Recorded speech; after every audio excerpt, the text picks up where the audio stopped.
بسم اللہ الرحمن الرحیم۔ السلام علیکم۔ مجھے دوبارہ یوں محسوس ہوا جیسے کسی نے میرا نام پکارا ہو۔ اب یہ آواز مجھے گھر کے باہر سے آ رہی تھی۔ میں بغیر سوچے سمجھے گھر کے باہر نکل گئی اور اس آواز کا پیچھا کرنے لگی۔ پھر چلتے چلتے میں اپنی خالہ کی پرانی حویلی کی طرف بڑھنے لگی اور پھر حویلی کے دروازے کے سامنے جا کر میں رک گئی، کیونکہ اب مجھے بہت زیادہ ڈر لگنے لگا تھا۔ مجھے شدت سے کچھ غلط ہونے کا احساس ہو رہا تھا۔ میں بار بار اس احساس کو جھٹلانے کی کوشش کر رہی تھی۔ اب مجھے اپنے کان کے بالکل قریب ایک سرگوشی سنائی دی۔ سارا، اندر چلی آؤ، میں وہاں پر تمہارا بے صبری سے انتظار کر رہا ہوں۔ اور پھر یہ سن کر میرے قدم خود بخود آگے کی طرف بڑھنے لگے۔ حویلی کا دروازہ بھی خود بخود کھل گیا۔ مجھے پتہ چل چکا تھا کہ یہ جو کوئی بھی ہے وہ انسان نہیں ہے بلکہ کوئی اور مخلوق ہے۔ میرا دل کر رہا تھا کہ میں یہاں سے بھاگ جاؤں، لیکن اب میں کچھ بھی نہیں کر پا رہی تھی۔ میں بہت بے بس ہو چکی تھی، اور اس بے بسی کی وجہ بھی میرا اپنا تجسس تھا، جس کے ہاتھوں مجبور ہو کر میں رات کے 12 بجے گھر سے باہر نکل آئی تھی۔ اس سے پہلے کہ میں حویلی کے اندر جاتی، اچانک مجھے اپنے پیچھے اپنے منگیتر کی آواز سنائی دی۔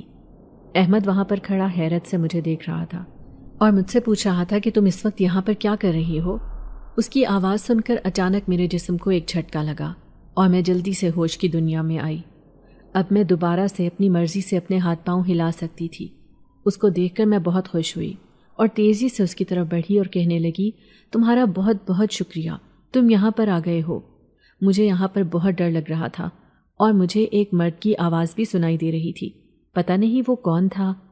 میرے منہ میں جو بھی آ رہا تھا میں بولتی چلی جا رہی تھی، جبکہ وہ سنجیدگی سے میرے چہرے کو دیکھ رہا تھا۔ جب میں چپ ہو گئی تو کہنے لگا، اب یہ ڈرامے بند کرو اور مجھے سچ سچ بتاؤ کہ تم اس وقت یہاں پر کیا کر رہی تھی۔ میں نے اس کے چہرے کی طرف حیرت سے دیکھا۔ میں نے اسے دوبارہ یہی کہا کہ میں سچ بول رہی ہوں، اس میں جھوٹ کچھ بھی نہیں ہے، لیکن وہ میری بات پر یقین نہیں کر رہا تھا۔ اچانک مجھے یاد آیا کہ یہ تو شک کی بیماری میں مبتلا ہے، لہٰذا اسے جتنا مرضی یقین دلا دو، اسے یقین نہیں آئے گا۔ اس نے اچانک میرا بازو پکڑا اور مجھے گھسیٹ کر دوبارہ گھر کی طرف لے جانے لگا۔ اس کے سختی سے بازو پکڑنے کی وجہ سے مجھے درد محسوس ہو رہا تھا۔ میں خود کو اس سے چھڑوانے کی کوشش کر رہی تھی، لیکن اس کی گرفت بہت مضبوط تھی۔ اور پھر اس نے مجھے کہا کہ دیکھو میں تمہارے ساتھ کیا کرتا ہوں، میں ابھی اور اسی وقت تمہارے گھر والوں کو اکٹھا کروں گا اور انہیں بتاؤں گا کہ تم اپنے یار سے ملنے کے لیے جا رہی تھی۔ اس کی بات سن کر میں نے تیزی سے نفی میں سر ہلایا اور اس کی منتیں کرنے لگی کہ خدا کے لیے ایسا مت کرو، میں سچ کہہ رہی ہوں، مجھے واقعی یہاں سے کسی کی آواز سنائی دے رہی تھی۔ مجھے یوں لگ رہا تھا جیسے کوئی مصیبت میں ہو، لیکن وہ میری بات سنے بغیر تیزی سے چلتا جا رہا تھا۔ ابھی ہم تھوڑا ہی آگے بڑھے تھے جب ہم دونوں کو دوبارہ سے ایک عورت کی آواز سنائی تھی۔ ہم دونوں حیران ہو کر رک گئے کہ رات کے اس وقت وہاں پر کون آ گیا۔ جب ہم نے پلٹ کر دیکھا تو وہاں پر ایک عورت کھڑی تھی، جبکہ اس کے ساتھ ہی ایک نوجوان لڑکا کھڑا تھا۔ وہ نوجوان لڑکا پرکشش نگاہوں سے میری طرف دیکھے جا رہا تھا۔ احمد نے جلدی سے مجھے نقاب کرنے کا اشارہ کیا۔ میں نے نہ چاہتے ہوئے بھی اپنے چہرے پر نقاب کر لیا۔ احمد ان لوگوں کی طرف بڑھا اور ان سے پوچھنے لگا کہ آپ کون ہیں اور اس وقت یہاں پر کیا کر رہے ہیں۔ احمد کی بات سن کر وہ عورت کہنے لگی کہ ہم صرف اور صرف تمہاری غلط فہمی دور کرنے کے لیے آئے تھے۔ دراصل اس لڑکی کو آواز دینے والا کوئی اور نہیں بلکہ میرا بیٹا ہی تھا۔ میں یہاں پر بے ہوش ہو گئی تھی، جس کی وجہ سے اسے سمجھ نہیں آ رہا تھا کہ کیا کرے۔ یہی اس لڑکی کے گھر گیا تھا اور وہاں پر جب اسے یہ دکھائی دی تو وہ اسے آواز دینے لگا اور پھر اس لڑکے کی آواز پر یہ لڑکی یہاں پر آئی تھی۔ اس عورت کی بات سن کر احمد چند لمحوں کے لیے خاموش ہو گیا اور دوبارہ میرے چہرے کی طرف دیکھنے لگا۔ میں نے اسے یقین دلایا کہ میں سچ کہہ رہی ہوں اور یہ عورت بھی جھوٹی نہیں ہے۔ اب کہ احمد تھوڑا مطمئن ہو چکا تھا اور پھر وہ مجھ سے معذرت کرنے لگا۔ احمد کی معافی سن کر میں حیران پریشان رہ گئی، کیونکہ اس نے آج سے پہلے مجھ سے کبھی بھی معافی نہیں مانگی تھی۔ پر جو کچھ بھی تھا میں بچ گئی تھی، ورنہ مجھے لگ رہا تھا کہ احمد سارے خاندان کے سامنے مجھے ذلیل و رسوا کر دے گا۔ اور پھر ہم اپنے گھر واپس آ گئے۔ میں نے احمد سے پوچھا کہ تمہیں کیسے معلوم ہوا کہ میں گھر سے نکل رہی ہوں؟ تو میری بات سن کر وہ مسکرانے لگا اور کہنے لگا، تم یہ نہ سمجھنا کہ مجھے کچھ بھی پتہ نہیں چلتا، میری نظر تمہاری ہر ایک حرکت پر ہوتی ہے۔ یہ بات اس نے بہت عجیب سے لہجے میں کہی تھی۔ میرے دل میں اس کے لیے نفرت میں اور اضافہ ہو گیا۔ احمد سے باتیں کرتے کرتے نہ جانے میرے دل میں کیا آیا، میں نے پیچھے پلٹ کر دیکھا، لیکن پیچھے کا منظر دیکھ کر میں حیران رہ گئی، کیونکہ اب وہاں پر کوئی بھی نہیں تھا، جبکہ مجھے حویلی کا دروازہ بند ہونے کی آواز بھی سنائی نہیں دی تھی۔ نہ جانے وہ عورت اور وہ لڑکا اچانک سے کہاں چلے گئے تھے۔ میں نے تیزی سے گردن سامنے کی طرف موڑ دی۔ اچانک سامنے برگد کے پیڑ کے نیچے وہ مجھے کھڑے مسکراتے ہوئے نظر آئے۔ وہ بہت ہی عجیب انداز میں مسکرا رہے تھے۔ میں نے جلدی سے احمد کی طرف دیکھا۔ احمد کا دھیان اس طرف نہیں تھا۔ میں نے احمد سے کہا کہ وہ اس پیڑ کے نیچے دیکھو، وہ لوگ ابھی تک وہاں پر کھڑے ہیں۔ جب احمد نے وہاں دیکھا تو سوالیہ نظروں سے میری طرف بھی دیکھنے لگا اور مجھ سے پوچھنے لگا، کیا ہو گیا ہے؟ تمہارا دماغ خراب ہو گیا ہے یا تمہارے سر پر کچھ زیادہ ہی نیند چڑھی ہوئی ہے؟ کہاں پر ہیں؟ مجھے تو نظر نہیں آ رہے۔ اور انسان میں تھوڑی عقل نام کی کوئی چیز ہوتی ہے۔ ہم ان سے پہلے وہاں سے نکلے تھے تو ہمیں آگے ہونا چاہیے تھا۔ اگر وہ وہاں پر کھڑے ہوتے تو ہمیں کراس کر کے آگے جاتے۔ میں نے تو انہیں آگے جاتے ہوئے نہیں دیکھا۔ احمد منہ بناتے ہوئے کہنے لگا۔ میں نے دوبارہ ڈرتے ڈرتے سامنے کی طرف دیکھا تو وہ لوگ ابھی تک وہیں پر کھڑے تھے اور مجھے دیکھ کر مسکرائے چلے جا رہے تھے۔ مجھے پتہ چل گیا تھا یہ کوئی اور ہی چکر چل رہا ہے، لہٰذا میں تیزی سے اپنے گھر واپس آ گئی۔ وہ پوری رات میں نے ڈرتے ہوئے اور اسی چکر کے بارے میں سوچتے ہوئے گزاری۔ یہ میرے ساتھ آج پہلی بار نہیں ہو رہا تھا، بلکہ اس سے پہلے بھی میرے ساتھ عجیب و غریب واقعات ہو چکے تھے۔ مجھے ہر وقت ہی یوں محسوس ہوتا رہتا تھا جیسے کوئی مجھے دیکھ رہا ہو، لیکن جب میں اپنے چاروں طرف دیکھتی تو وہاں پر کوئی بھی موجود نہیں ہوتا تھا۔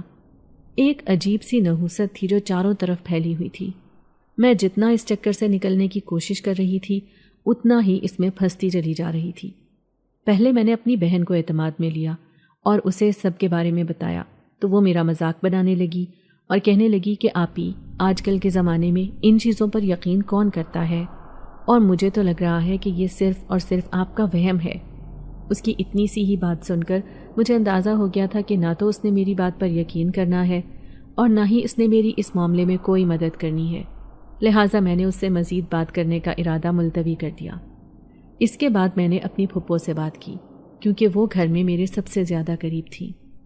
یہ بات سننے میں تھوڑی عجیب ہے کہ میری اپنی پھپھو سے بہت زیادہ بنتی تھی، لیکن حقیقت میں ایسا ہی تھا، اور اس پر سارے خاندان والے بھی حیران ہوتے تھے، کیونکہ جس عورت سے آج تک کسی کی بھی نہیں بن سکی تھی، اس عورت سے نہ صرف میری اچھی بات چیت تھی بلکہ وہ میری ہر بات بھی مان لیتی تھی اور ہر معاملے میں میرا ساتھ بھی دیتی تھی۔ امی تو اکثر مجھ سے پوچھتی رہتی تھی کہ تم نے کون سا ایسا تعویذ میری نند کو بنا کر پلایا ہے جو یہ تمہارے قابو میں آ گئی ہے۔ مجھے تو ساری زندگی گزر گئی اس کی خدمت کرتے ہوئے اور اس کا خیال رکھتے ہوئے، لیکن مجال ہے جو اس نے آج تک کبھی مجھ سے پیار سے بات کی ہو۔ ان کی بات سن کر میں مسکرا دیتی اور کہتی کہ اس میں میرا کوئی کمال نہیں ہے، یہ تو پھپھو کی محبت ہے جو سب کچھ اتنا اچھا چل رہا ہے۔ میں نے جب اپنی پھپھو سے اس بارے میں بات کی تو ان کا جواب بھی کچھ مطمئن کرنے والا نہیں تھا۔ انہوں نے بھی مجھے یہی کہا کہ یہ صرف اور صرف تمہارا وہم ہے، لیکن جب میں نے زیادہ ضد کی تو مجھے کہنے لگیں کہ تم پر کسی نے جادو کروایا ہوا ہے۔ میں کل ہی تمہارا علاج کروانے کے لیے تمہیں ایک پیر بابا کے پاس لے کر جاتی ہوں۔ ان کی بات سن کر میں تیزی سے پیچھے ہٹ گئی، کیونکہ میں جانتی تھی کہ آج تک پھپھو جس کے پاس بھی گئی ہیں وہ پیر جعلی ہی نکلا ہے، لہٰذا میں نہیں چاہتی تھی کہ پھپھو میری زندگی کے ساتھ کوئی تجربہ کرے۔ میں نے احتجاج کیا کہ میں نہیں جاؤں گی، لیکن پھر اس کے بعد انہوں نے میری ایک بات نہیں سنی اور مجھے زبردستی ایک پیر بابا کے پاس لے کر چلی گئی۔ جانے سے پہلے انہوں نے مجھے یہی بتایا تھا کہ یہ ان کے پرانے جاننے والے ہیں، لیکن وہاں سے نکلنے کے بعد انہوں نے مجھے حقیقت بتائی اور کہا کہ کل ہی انہوں نے اس کا اشتہار اخبار میں دیکھا تھا۔ پھپھو کو بھی اس کی شکل دیکھ کر اندازہ ہو گیا تھا کہ وہ پیر صرف ایک ٹھگ ہے، اور پھر ہم دونوں جلدی سے وہاں سے جان چھڑوا کر بھاگے۔ اس کے بعد میں نے اپنے گھر والوں کو اس بارے میں بتانا چھوڑ دیا۔ امی کو اگر میں چاہتی تو بتا دیتی، لیکن میں ان کو اس وجہ سے نہیں بتانا چاہتی تھی کیونکہ وہ بہت زیادہ پریشان ہو جاتی تھی اور پھر چھوٹی چھوٹی بات کو سوچنے لگتی تھی، اور اس طرح سے وہ اپنی طبیعت خراب کر لیتی تھی۔ میں نہیں چاہتی تھی کہ میری وجہ سے امی کی طبیعت خراب ہو، کیونکہ ان کے سر پر پہلے ہی بہت ساری ذمہ داریاں تھیں۔ اگر بہن کا کوئی مسئلہ ہوتا تو وہ امی کے پاس لے کر آ جاتی۔ امی کو بتا کر وہ خود تو بے فکر ہو جاتی تھی، لیکن امی پھر پوری رات اسی کے بارے میں سوچتی رہتی اور کبھی کبھار تو امی ہفتوں ہفتوں سوچتی رہتی اور پریشان رہتی، اور یوں وہ اپنی طبیعت خراب کر لیتی تھی۔ میں اکثر امی کو کہتی تھی کہ فضول باتوں کے بارے میں اتنا زیادہ مت سوچا کرے، لیکن وہ اپنی اس عادت سے خود بھی پریشان تھی اور چھٹکارا حاصل نہیں کر پا رہی تھی۔ ایسے میں نے سوچا کہ اگر میں نے امی کو بتا دیا تو وہ فضول میں ہی پتہ نہیں کیا سے کیا سوچنے لگیں گی، اور اتنا بڑا مسئلہ ہوگا نہیں جتنا بڑا مسئلہ یہ خود بنا لیں گی۔ لہٰذا میں نے بہتر یہی سمجھا کہ یہ بات میں اپنے تک ہی محدود رکھوں۔ لیکن جیسے جیسے دن گزرتے چلے جا رہے تھے، مجھے یوں لگ رہا تھا جیسے اب مجھے امی کو بتانا ہی پڑے گا، کیونکہ اب حالات میرے قابو سے باہر کے ہوتے جا رہے تھے۔ پہلے تو مجھے محسوس ہوتا تھا کہ کوئی مجھے دیکھ رہا ہے، لیکن اب تو اکثر میں ایک نوجوان لڑکے کو اپنے گھر میں دیکھتی تھی جو بیٹھ کر تسلی سے مجھے دیکھ رہا ہوتا تھا۔ جب بھی میں اسے دیکھتی وہ مجھے دیکھ کر ایک پراسرار انداز میں مسکراتا اور پھر وہاں سے غائب ہو جاتا۔ 2-3 بار میں نے اس کے قریب جانے کے بارے میں سوچا، لیکن میری ہمت ہی نہیں ہوتی تھی کہ میں اس کے پاس جا سکتی یا اس سے بات کر سکتی۔ میرے پاؤں میرا ساتھ دینے کے لیے راضی ہی نہیں ہوتے تھے، اور میرا دل اتنا کانپ جاتا تھا کہ مجھے لگنے لگتا تھا کہ ابھی کے ابھی میری سانسیں بند ہو جائیں گی۔ اب میں اس چیز کے بارے میں بہت زیادہ سوچنے لگی تھی اور بہت زیادہ خوفزدہ رہنے لگی تھی۔ اکثر تو رات کے وقت مجھے نیند ہی نہیں آتی تھی، اور یہی ڈر لگا رہتا تھا کہ کہیں ایسا نہ ہو وہ لڑکا وہاں پر آ جائے۔ مجھے سمجھ نہیں آ رہی تھی کہ میں ان حالات میں کیا کروں، کس کے پاس جاؤں، کس سے مدد طلب کروں۔ اور پھر میں نے سوچا کہ اپنی ایک دوست کے پاس جاتی ہوں، کیونکہ اس کے والد مولوی تھے۔ میں نے اپنی دوست کو کہا کہ مجھے مولوی صاحب سے ایک تعویذ لے کر دے۔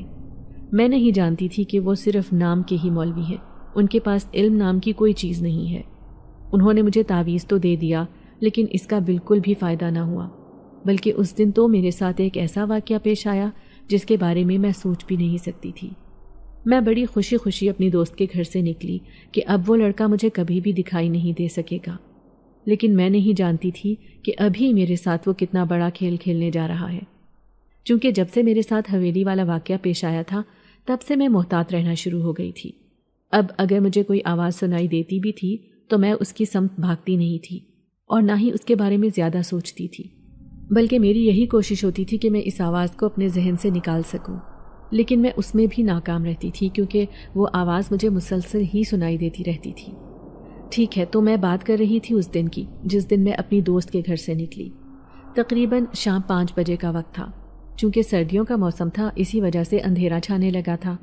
جاتے ہوئے امی نے مجھے کہا تھا کہ اپنے ساتھ اپنے بھائی کو بھی لے کر چلی جاؤ، لیکن میں نے انہیں کہا کہ میں کوئی چھوٹی بچی نہیں ہوں جس سے کوئی اغوا کر لے گا، اس لیے میں خود ہی چلی جاؤں گی۔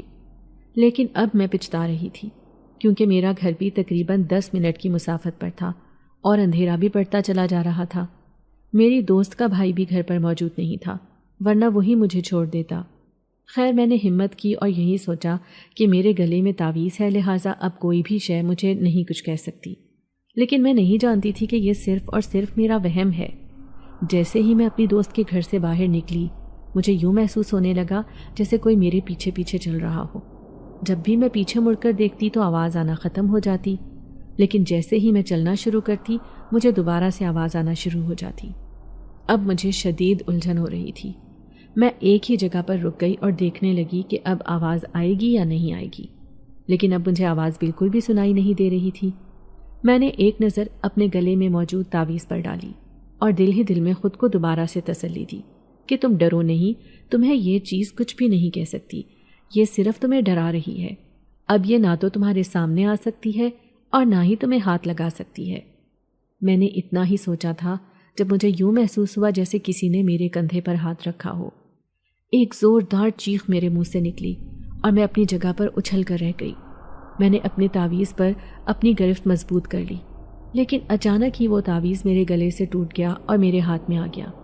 میں اسی کو دیکھے جا رہی تھی جب مجھے یوں محسوس ہوا جیسے کسی نے میرے ہاتھ پر اپنا ہاتھ رکھا ہو۔ اب کی بار مجھ میں جان بالکل ختم ہو گئی تھی۔ مجھے یوں لگنے لگا تھا کہ میں بے ہوش ہو کر زمین پر گر پڑوں گی، لیکن ایسا کچھ بھی نہیں ہوا۔ نہ تو میں بے ہوش ہوئی اور نہ ہی میرا دل دھڑکنا بند ہوا۔ میں نے خوفزدہ نظروں سے اپنی دائیں جانب دیکھا، لیکن مجھے وہاں پر کوئی بھی نظر نہیں آ رہا تھا۔ پھر میں کانپتی ہوئی آواز میں پوچھنے لگی، تم کون ہو اور مجھ سے کیا چاہتے ہو؟ اچانک ہی گہری خاموشی نے میرا استقبال کیا اور پھر میرے کانوں میں دوبارہ سے سرگوشی ہوئی، میں ایک جن ذات ہوں اور تمہیں اپنا بنانا چاہتا ہوں۔ یہ آواز سن کر مجھے یوں لگا کہ ساتوں آسمان میرے سر کے اوپر آ کر گر گئے ہوں۔ میں بالکل بھی ایک جن ذات کی توقع نہیں کر رہی تھی۔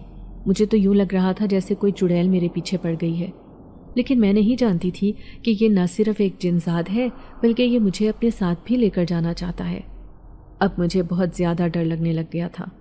میں اسی بارے میں سوچ رہی تھی جب میرے کانوں میں دوبارہ سرگوشی ہوئی، مجھ سے ڈرنے کی ضرورت نہیں ہے، میں تمہیں کوئی نقصان نہیں پہنچاؤں گا اور نہ ہی تمہیں ڈراؤں گا، بلکہ میں تو تمہارا ڈر ختم کرنے کے لیے آیا ہوں۔ اس کی بات سن کر میں نے جلدی سے نفی میں سر ہلایا اور کانپتی ہوئی آواز میں کہنے لگی کہ جب تک تم میرے ساتھ ہو میرا ڈر کبھی بھی ختم نہیں ہو سکتا۔ اب کی بار وہ ہنسنے لگا اور کہنے لگا، یہ تمہارا مسئلہ ہے کیونکہ میں نے وہی کرنا ہے جس کے لیے میرا دل چاہے گا۔ اور اب دوبارہ سے وہاں پر گہری خاموشی تھی۔ اب میرے ہاتھ سے وہ ہاتھ بھی اٹھ چکا تھا۔ اب میں وہاں پر بالکل تنہا کھڑی تھی اور میں اس وقت بہت بری طرح سے کانپ رہی تھی جب نہ جانے وہاں پر احمد کہاں سے آ گیا اور آتے ہی مجھے ڈانٹتے ہوئے کہنے لگا، تم یہاں پر کیا کر رہی ہو؟ آنٹی نے تو کہا تھا کہ تم اپنی دوست کے گھر گئی ہو، لیکن تم یہاں پر کھڑی ہو۔ مجھے سچ سچ بتاؤ گی کہ تم کس کا انتظار کر رہی ہو؟ احمد کی بات سن کر میرا دماغ دوبارہ سے گھومنے لگا۔ فی الحال میں اس سے اس طرح کی کوئی بھی بحث نہیں کرنا چاہتی تھی، اس لیے میں اس کی بات کا جواب دے کر آگے کی طرف چلنے لگی، جبکہ وہ مجھے آوازیں دینے لگا اور دھمکیاں دینے لگا کہ میری بات سنو ورنہ میں بہت برا کروں گا، جبکہ میں جانتی تھی کہ وہ میرے ساتھ کچھ بھی برا نہیں کر سکتا۔ اور ابھی جو کچھ میرے ساتھ ہو رہا تھا یہ سب دیکھ کر مجھے نہیں لگتا تھا کہ اس سے بھی زیادہ کچھ برا ہو سکتا ہے، لہٰذا میں تیزی سے اپنے گھر میں داخل ہو گئی۔ وہ بھی پیچھے پیچھے میرے گھر میں چلا آیا اور میری امی کو کہنے لگا کہ تمہاری بیٹی بہت زیادہ خراب ہو گئی ہے، اب یہ میری بات نہیں مانتی اور پتہ نہیں کس کو ملنے کے لیے جاتی ہے۔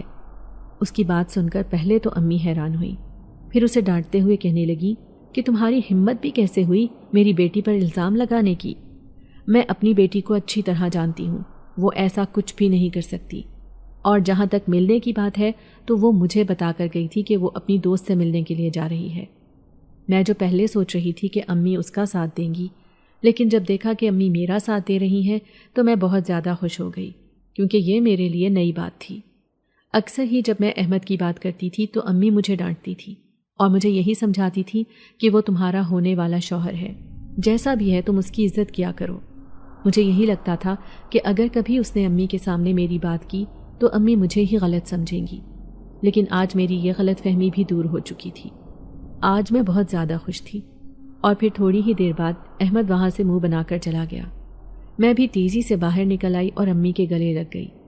امی نے مجھے پیچھے دھکیلا اور کہنے لگی، اب زیادہ ہواؤں میں اڑنے کی ضرورت نہیں ہے، تمہیں کیا لگتا تھا کہ میں ایسی ماں ہوں جسے اپنی بیٹی پر یقین نہیں ہے؟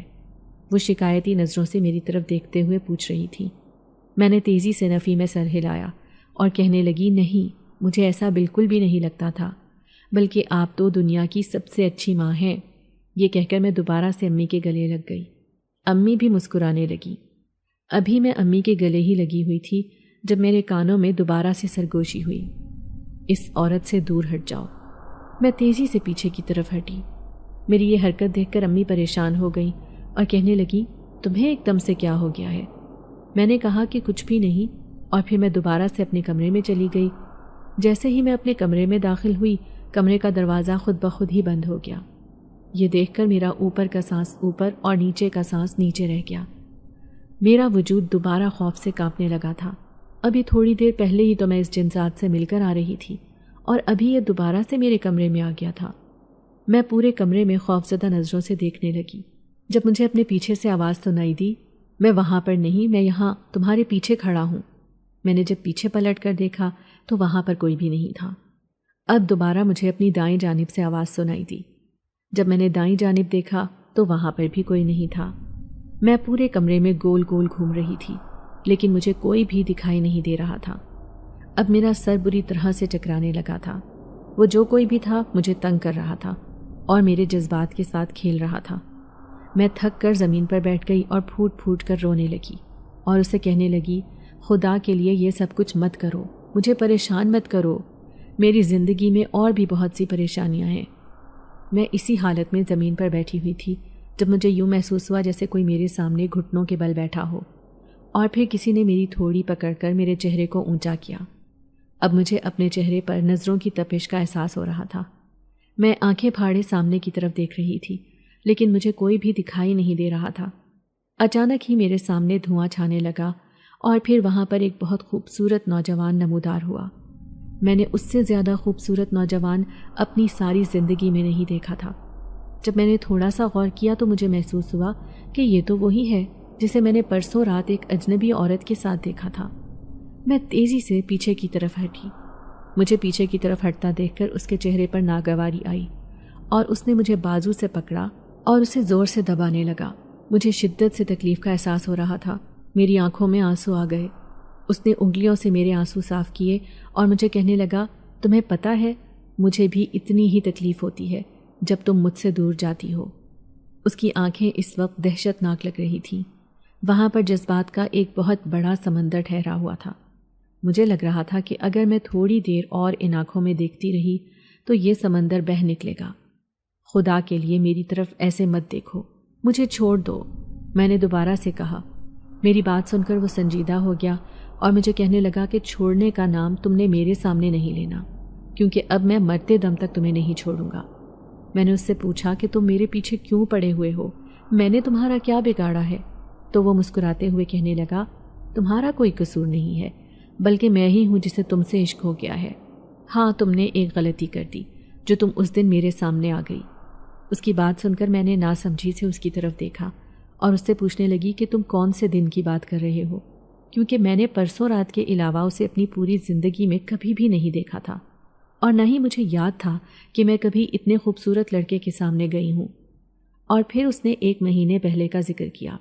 اس دن میری خالہ کے بیٹے کی شادی تھی۔ چونکہ وہ شہر میں ہوتی ہیں، لہٰذا شہر میں گھر اتنے بڑے نہیں ہوتے کہ وہاں پر تمام خاندان والے رہ سکیں، اور ہوٹل کے اخراجات بھی بہت زیادہ ہو جاتے ہیں۔ اسی وجہ سے انہوں نے فیصلہ کیا تھا کہ وہ یہ شادی گاؤں میں اپنی حویلی میں ہی کریں گی، چونکہ ان کی حویلی بہت بڑی تھی اور بہت زیادہ خوبصورت تھی، لہٰذا اس سب میں کوئی مسئلہ نہیں تھا۔ اور پھر وہ 1 مہینہ پہلے یہاں پر آ گئیں اور پھر اپنے بیٹے کی شادی کی تیاریاں کرنے لگیں۔ میں بھی ان تیاریوں میں زور و شور سے حصہ لے رہی تھی، کیونکہ یہ ہمارے خاندان میں پہلی شادی تھی۔ میں بہت زیادہ خوش تھی اور بہت زیادہ پرجوش تھی۔ ہر روز میں اپنی پھپھو کے گھر جاتی اور وہاں ڈھولک رکھ کر مختلف گانے گانے لگتی۔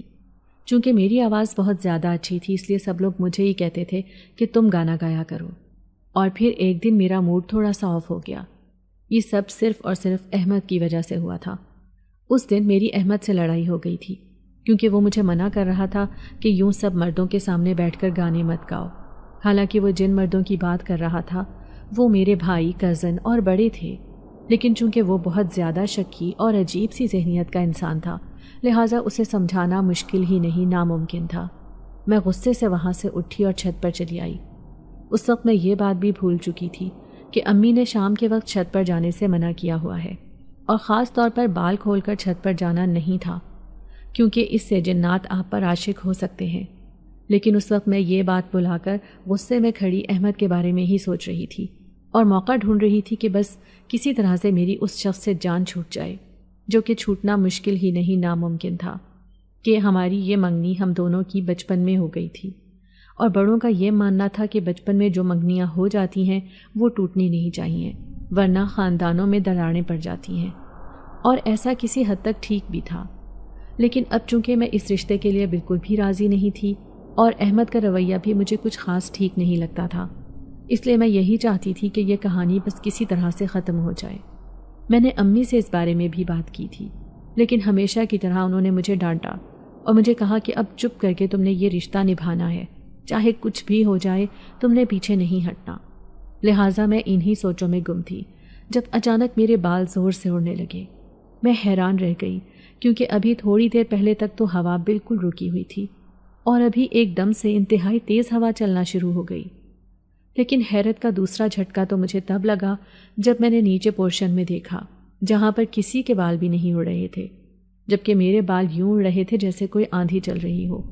اور پھر مجھے اپنے قریب ایک بہت ہی پیاری خوشبو محسوس ہونے لگی۔ میں اس کے نشے میں سرور محسوس کر رہی تھی جب اچانک ہی مجھے اپنے نام کی پکار سنائی دی۔ جب میں نے پلٹ کر دیکھا تو وہاں پر میری کزن کھڑی تھی جو مجھے بلانے کے لیے آئی تھی، لہٰذا میں اس نشے سے نکل کر تیزی سے اپنی کزن کی طرف بڑھی اور اس کے ساتھ نیچے چلی گئی۔ وہ دن تھا اور آج کا دن تھا کہ یہ جنزات میرے ساتھ ساتھ رہ رہا تھا۔ یہ مجھ پر عاشق ہو چکا تھا اور اس کا ماننا یہ تھا کہ اس کی جو بھی بیماری تھی اس کا علاج یہی تھا کہ وہ کسی آدمزادی کو دیکھے۔ اب چونکہ وہ کافی عرصے سے مجھے دیکھتا رہا تھا، اس وجہ سے اس کی یہ بیماری بھی ختم ہو گئی تھی، جبکہ میرے لیے ایک بہت بڑی مصیبت پیدا ہو گئی تھی۔ مجھے سمجھ نہیں آ رہا تھا کہ میں کیسے اس مصیبت سے پیچھا چھڑواؤں۔ اب تو مجھے اس کے سامنے کچھ بھی سوچنے سے ڈر لگتا تھا، کیونکہ وہ میرے دماغ میں چلنے والی ہر بات کو پڑھ لیتا تھا اور پھر بعد میں میرا مذاق بھی بناتا تھا اور مجھے دھمکی بھی دیتا تھا کہ اگر میں نے کچھ بھی ایسا ویسا کرنے کی کوشش کی جو ہم دونوں کے درمیان دوری کا باعث بنا تو وہ نہ صرف مجھے بلکہ میرے خاندان کو بھی ختم کر دے گا۔ مجھے اپنی تو کوئی فکر نہیں تھی، لیکن مجھے اپنے گھر والوں کی بہت زیادہ ٹینشن تھی، کیونکہ وہ مجھ سے بہت زیادہ محبت کرتے تھے اور میں نہیں چاہتی تھی کہ انہیں اس محبت کی اتنی بڑی سزا ملے۔ لہٰذا میں نے اس کی بات ماننے کا فیصلہ کیا۔ اس نے مجھے کہا کہ وہ مجھ سے چند دنوں کے بعد دوبارہ ملنے کے لیے آئے گا اور پھر جو کچھ وہ کہے گا مجھے ماننا ہوگا، ورنہ… یہ کہہ کر وہ خاموش ہو گیا، جبکہ اس کی بات میں نے مکمل کی اور کہا، مجھے پتہ ہے، ورنہ تم میرے خاندان کو ختم کر دو گے۔ یہ سن کر وہ مسکرانے لگا اور کہنے لگا، تم میری سوچ سے بھی زیادہ سمجھدار ہو، اور پھر اچانک ہی وہ وہاں سے غائب ہو گیا۔ میں نے اپنا سر اپنے دونوں ہاتھوں میں گرا لیا اور سوچنے لگی کہ ایسا تو نہیں چل سکتا، مجھے کچھ نہ کچھ تو کرنا ہی ہوگا۔ میں دوبارہ اپنی دوست کے پاس چلی گئی اور اسے جا کر بولا کہ تمہارے ابا نے مجھے جو تعویذ دیا تھا وہ جعلی تھا، اس تعویذ سے کام اور بگڑ گیا ہے۔ تمہارے ابا کو بالکل بھی دین کا علم نہیں ہے اور نہ ہی وہ کوئی اچھے تعویذ بناتے ہیں۔ میں اونچا اونچا چلا رہی تھی کہ اچانک اس نے میرے منہ پر ہاتھ رکھا اور مجھے ڈانٹتے ہوئے کہنے لگی، یہ کیا بکواس کیے جا رہی ہو؟ کیا پورے گاؤں والوں کو اس بارے میں سنانا ہے؟ میں نے تیزی سے اس کا ہاتھ اپنے منہ پر سے ہٹایا اور دوبارہ سے شروع ہونے ہی لگی تھی جب اس نے مجھے اطمینان سے بیٹھنے کا اشارہ کیا اور مجھے کہنے لگی، ٹھیک ہے، میں مانتی ہوں کہ وہ نکلی تھا اور میں تم سے اس چیز کی معافی بھی مانگتی ہوں، لیکن خدا کے لیے یہ ہمارا کاروبار ہے، اس کاروبار کو تو بند نہ کرو۔ میرا بس نہیں چل رہا تھا کہ میں اس کا منہ توڑ دوں، لہٰذا میں ناراضگی سے اس کے ساتھ ہی بیٹھ گئی۔ وہ چند لمحوں تک میرے چہرے کو دیکھتی رہی اور مجھے کہنے لگی کہ پہلے مجھے لگ رہا تھا کہ تم جھوٹ بول رہی ہو، لیکن اب تمہاری حالت دیکھ کر مجھے اندازہ ہونے لگا ہے کہ اس سب میں کچھ بھی جھوٹ نہیں ہے۔ اب کی بار میں نے اس کو غصے سے گھورا اور سخت آواز میں کہنے لگی، تمہیں کیا لگتا ہے کہ میں اپنے ہی منہ سے اپنے بارے میں یہ ساری باتیں جان بوجھ کر کہوں گی؟ میری بات سن کر وہ سر کھجانے لگی اور کہنے لگی، ویسے تمہارا کوئی بھروسہ بھی نہیں ہے، تمہیں تو ڈرامے لگانے کی عادت ہے۔ مجھے یہی لگ رہا تھا کہ ابھی یہ تمہارا کوئی نیا ڈرامہ ہوگا، لیکن خیر، میں تم سے اس سب کی معافی مانگتی ہوں۔ اب مجھے بتاؤ کہ تمہارا مسئلہ کیا ہے؟ میں نے انتہائی غصے سے اس کی طرف دیکھا۔ مجھے نہ جانے کیوں دل کر رہا تھا کہ میں اس کا سر پھاڑ دوں۔ یہاں پر کوئی بھی میری بات پر یقین کرنے کے لیے تیار ہی نہیں تھا۔ ہر کسی کو یہی لگ رہا تھا کہ میں ڈرامہ کر رہی ہوں۔ میرے دل میں شدت سے یہ خواہش جاگی کہ کاش وہ جن ذات اس کے سامنے حاضر ہو جائے اور دوبارہ وہی بات کرے جو وہ مجھ سے پہلے کر چکا تھا۔ شاید تبھی سے میری بات پر یقین آئے گا۔ ابھی میں یہی سوچ رہی تھی جب میرے کانوں میں دوبارہ سرگوشی سنائی دی، مجھے معاف کر دینا پیاری لڑکی، لیکن میں تمہاری یہ خواہش پوری نہیں کر سکتا، کیونکہ مجھے اس کی اجازت نہیں ہے۔ میں ایک بار میں صرف ایک ہی آدمزادی کے سامنے آ سکتا ہوں اور صرف اس سے ہی محبت کا اظہار کر سکتا ہوں۔ اپنے انتہائی قریب جن ذات کی آواز سن کر میں دوبارہ سے کانپ کر رہ گئی اور اپنی دوست سے کوئی بات کیے بغیر ہی تیزی سے گھر واپس آ گئی، جبکہ میری دوست مجھے آوازیں ہی دیتی رہ گئی۔ اور پھر چند دنوں بعد وہ جن ذات دوبارہ سے میرے سامنے حاضر ہو گیا، لیکن اس بار اس نے مجھ سے جو بات کی وہ سن کر واقعی مجھے لگا کہ میرے پاؤں کے نیچے سے زمین نکل گئی ہے۔ وہ مجھے کہہ رہا تھا کہ تم میرے ساتھ میری دنیا میں چلو۔ اس کی بات سن کر میں نے تیزی سے نفی میں سر ہلایا اور اسے کہنے لگی کہ ایسا ناممکن ہے۔ میری بات سن کر اس کی آنکھیں غصے سے لال ہو گئیں اور وہ کہنے لگا کہ مجھے کوئی بھی بات 2 بار کہنے کی عادت نہیں ہے، چونکہ میں تم سے محبت کرتا ہوں، اسی وجہ سے میں تم سے اجازت لے رہا ہوں۔ اب اگر تم بار بار انکار کرو گی تو مجھے غصہ آ جائے گا، اور پھر تمہیں پتہ ہے کہ جب کسی جن ذات کو غصہ آتا ہے تو وہ یہ نہیں دیکھتا کہ وہ کیا کر رہا ہے، وہ صرف اور صرف اگلے کا نقصان کرتا ہے۔ اس نے بہت سخت لہجے میں یہ بات کہی تھی۔ اس کی بات سن کر میرا دل زور سے کانپا اور نہ چاہتے ہوئے بھی میں اس کے ساتھ جانے کے لیے تیار ہو گئی۔ میں یہی سوچ رہی تھی کہ اس کے ساتھ کیسے جاؤں گی جب اس نے میرا ہاتھ پکڑا اور مجھے کہا کہ اپنی آنکھیں بند کر لو، اور جب تک میں تمہیں نہ کہوں تم اپنی آنکھیں نہیں کھولنا۔ اس کی بات سن کر میں نے تیزی سے آنکھیں بند کر لیں، لیکن پھر فوراً ہی کھول دیں۔ وہ غصے سے میرے چہرے کی طرف دیکھنے لگا اور کہنے لگا، ابھی تھوڑی دیر پہلے میں نے تمہیں ایک چیز سمجھائی تھی، جبکہ میرے دماغ میں ابھی کوئی اور ہی بات چل رہی تھی۔ میں نے اسے کہا کہ اگر میں تمہارے ساتھ چلی گئی تو پیچھے میرے گھر والوں کا کیا ہوگا؟ وہ تو یہی سمجھیں گے کہ میں انہیں بتائے بغیر کہیں چلی گئی ہوں۔ اور احمد تو… اس سے پہلے کہ میں احمد کے نام کے بارے میں مزید کچھ کہتی، اس نے جلدی سے میرے منہ پر ہاتھ رکھا اور مجھے کہنے لگا، آج کے بعد میرے سامنے اس شخص کا نام نہیں لینا، اور جہاں تک تمہارے گھر والوں کا سوال ہے تو تم اس چیز کی فکر نہ کرو۔ تمہاری ہم شکل لڑکی یہاں پر رہے گی اور کسی کو بھی شک نہیں ہوگا کہ وہ تم ہو یا کوئی اور ہے۔ جنزاد نے پہلے سے ہی ساری تیاریاں کی ہوئی تھی، لہٰذا میں ابھی بھی بہت زیادہ گھبرا رہی تھی۔ اور پھر میں نے دوبارہ سے اپنی آنکھیں بند کر لیں اور تھوڑی دیر بعد مجھے یوں محسوس ہونے لگا جیسے میں ہوا میں اڑ رہی ہوں۔ یہ احساس بہت ہی پیارا اور گدگدی کرنے والا تھا۔ کافی دیر تک مجھے یوں ہی لگتا رہا، اور جب میں نے دوبارہ آنکھیں کھولیں تو میں ایک اور ہی دنیا میں کھڑی تھی۔ وہ ایک بہت ہی خوبصورت دنیا تھی اور میری دنیا سے بالکل مختلف تھی۔ چونکہ میں ایک گاؤں سے آئی تھی اور شہر بھی بہت کم ہی گئی تھی، لہٰذا مجھے کچھ زیادہ پتہ نہیں تھا کہ عمارتیں اور گھر کس طرح کے ہوتے ہیں، لیکن یہاں پر تو بڑے بڑے محل بنے ہوئے تھے، اور وہ محل بھی سونے کے۔ اگر میری پھپھو یہاں پر ہوتی تو وہ ضرور یہ سونے کی اینٹیں نکال کر لے جاتی، لوگ انہیں روکتے ہی رہ جاتے۔ میرے ذہن میں یہ خیال آیا اور میں ہنسنے لگی۔ مجھے ہنستا دیکھ کر وہ جنزاد مسکرانے لگا اور کہنے لگا، مجھے امید تھی کہ تم یہاں پر آ کر بہت زیادہ خوش ہوگی۔ ابھی تو یہ کچھ بھی نہیں ہے، ابھی تو میں تمہیں اپنے لوگوں سے بھی ملواؤں گا۔ اس کے لوگوں کا نام سن کر میرا چہرہ دوبارہ سے خوف سے سیاہ پڑ گیا۔ میری حالت دیکھ کر وہ ہنسنے لگا اور کہنے لگا، ارے تمہیں کیا ہو گیا ہے؟ ایک تو تم ڈرتی بہت زیادہ ہو۔ میرے لوگ کوئی بہت زیادہ ڈراؤنے نہیں ہیں، بلکہ وہ میری ہی طرح بہت زیادہ خوبصورت ہیں۔ تم ایک بار ان سے ملو گی تو تمہیں بہت خوشی ہوگی۔ یہ کہہ کر اس نے میرا ہاتھ پکڑا اور مجھے اپنے ساتھ لے کر چلنے لگا۔ جہاں جہاں سے وہ مجھے گزار کر لے کر جا رہا تھا، وہاں کے لوگ مجھے بہت سی عجیب و غریب نظروں سے دیکھ رہے تھے۔ ان کی نظریں مجھے بہت زیادہ چبھ رہی تھی۔ میں نے اس کا ہاتھ مضبوطی سے پکڑ لیا اور اسے کہنے لگی کہ یہ سب مجھے اس طرح کیوں دیکھ رہے ہیں؟ تو اس نے بھی فکر مندی کا اظہار کیا اور کہا کہ مجھے خود اندازہ نہیں ہے، لیکن تم فکر مت کرو، تھوڑی ہی دیر میں سب کچھ بالکل ٹھیک ہو جائے گا۔ لیکن وہاں پر کچھ بھی ٹھیک نہیں ہوا۔ وہ لوگ مجھے مسلسل دیکھتے چلے جا رہے تھے۔ اچانک ایک آدمی میری طرف بڑھا۔ اس نے ایک ہتھیار اٹھا رکھا تھا۔ اس سے پہلے کہ وہ مجھ پر وار کرتا، جنزاد نے اسے کنٹرول کر لیا اور باقی لوگوں کو کہنے لگا کہ اسے قابو کرو۔ لوگ اسے قابو کرنے لگے تھے اور وہ جنزاد سے اپنی زبان میں کوئی بات کر رہے تھے، جسے سن کر جنزاد پریشان ہو گیا اور میرا ہاتھ پکڑ کر تیزی سے ایک محل کے اندر چلا گیا۔ یہ محل باقی محلوں کی نسبت بہت زیادہ خوبصورت تھا اور اس کے اندر بہت سے ہیرے جواہرات بھی لگے ہوئے تھے۔ اس کی ٹائلیں ہیروں کی بنی ہوئی تھیں، جبکہ اس کا فرش سونے کا بنا ہوا تھا۔ میں حیرانگی سے وہ سب کچھ دیکھ رہی تھی اور سوچ رہی تھی کہ اگر ان میں سے ایک بھی ہیرا مجھے مل جائے تو میں بہت زیادہ امیر ہو جاؤں گی۔ ابھی میں یہی سب کچھ سوچ رہی تھی کہ جنزاد مجھے ایک بہت ہی بڑے کمرے میں لے کر چلا گیا۔ سامنے ایک تخت پڑا ہوا تھا اور تخت پر ایک آدمی بیٹھا ہوا تھا جو کہ جنزاد سے بھی کئی گنا زیادہ خوبصورت تھا، لیکن وہ بڑی عمر کا تھا۔ جنزاد کو دیکھ کر وہ اٹھ کھڑا ہوا اور انتہائی غصے سے اپنی زبان میں کوئی بات کہنے لگا۔ اس کی بات سن کر جنزاد نے تیزی سے گردن جھکا لی اور اس نے بھی اپنی ہی زبان میں کوئی بات کی۔ مجھے ان کی باتیں بالکل بھی سمجھ میں نہیں آ رہی تھی، جس کی وجہ سے مجھے غصہ آنے لگا تھا۔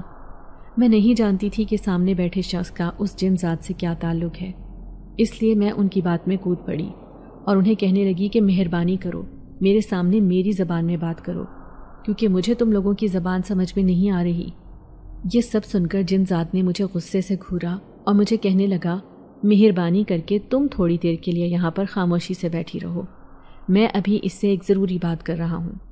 اس سے پہلے کہ میں مزید کچھ کہتی، سامنے تخت پر بیٹھا شخص میری زبان میں ہی بات کرنے لگا اور کہنے لگا، تمہارا ہم دونوں کی بات میں کوئی کام نہیں ہے، لہٰذا ہم لوگ ایک فیصلہ لے رہے ہیں اور جب یہ فیصلہ طے ہو جائے گا تب ہم تمہیں یہ فیصلہ سنا دیں گے۔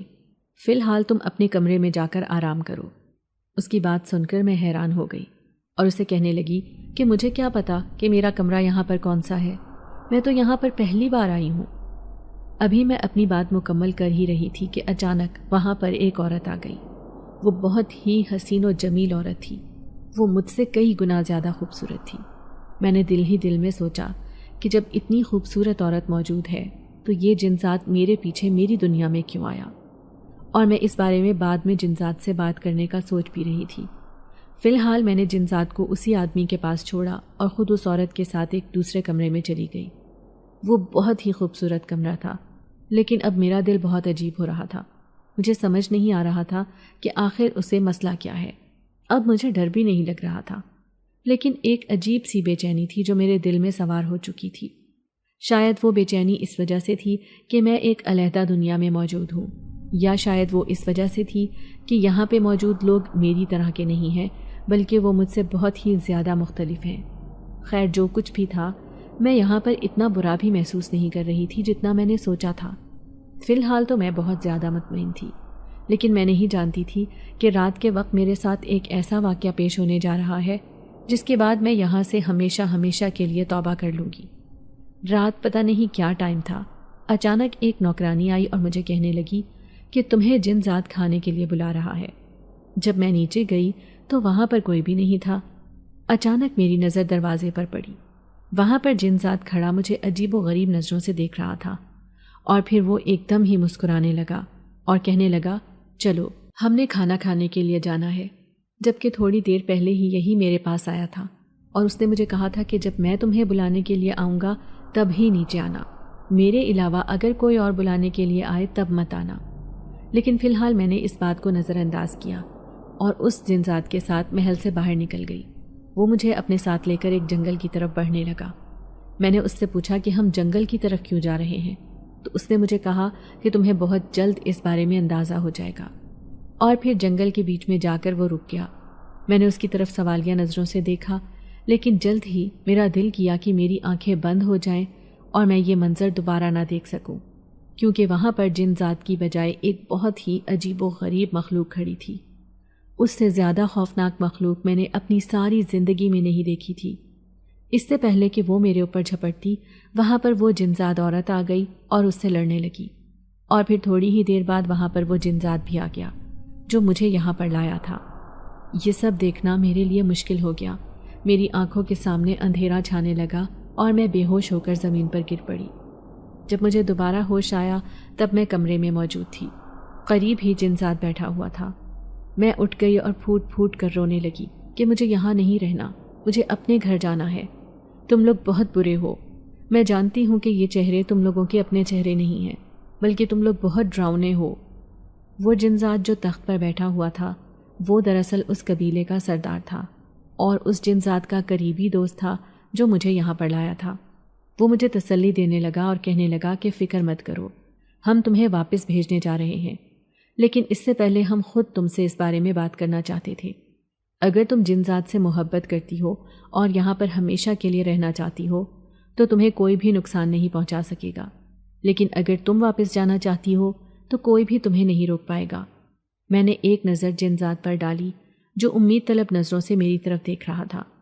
میں نے جب کہا کہ میں نے واپس جانا ہے تو اس کی آنکھیں حیرت سے کھل گئیں۔ شاید وہ مجھ سے اس چیز کی بالکل بھی توقع نہیں کر رہا تھا۔